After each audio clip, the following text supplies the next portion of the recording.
મળતી માહિતી મુજબ સુરત શહેરમાં લાંચી અધિકારીઓનો રાફડો ફાટ્યો છે। કાપોદ્રા પોલીસ સ્ટેશનમાં મહિલા પીએસઆઈ, એએસઆઈ તેમજ એક ખાનગી વ્યક્તિ લાંચ લેતા રંગે હાથ ઝડપાઈ પાડ્યા છે। પૈસાની લેતી દેતીની અરજી બાબતે ફરિયાદી પાસે 63,000 રૂપિયાની લાંચ માંગવામાં આવી। આખરે ફરિયાદી કંટાળતા એસીબીને જાણ કરવામાં આવી હતી। એસીબીએ ટ્રેપ ગોઠવીને કાપોદ્રા પોલીસ સ્ટેશનમાં મહિલા પીએસઆઈ, એએસઆઈ અને વચેટિયાની ધરપકડ કરવામાં આવી છે। પૈસાની લેતી દેતીની અરજીની તપાસ પીએસઆઈ મધુર અબારી કરતા હતા। પીએસઆઈ મધુર અબારીના રાઇટર તરીકે નવનીત કુમાર જેઠવા ફરજ બજાવતો હતો।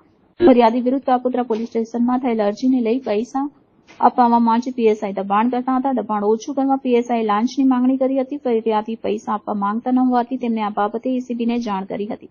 આ સમગ્ર મામલે એસીબી દ્વારા પીએસઆઈ વતી લાંચ લેવા આવનાર ખાનગી વ્યક્તિ માનસિંહ સિસોદિયાની 63,000 સાથે ધરપકડ કરી।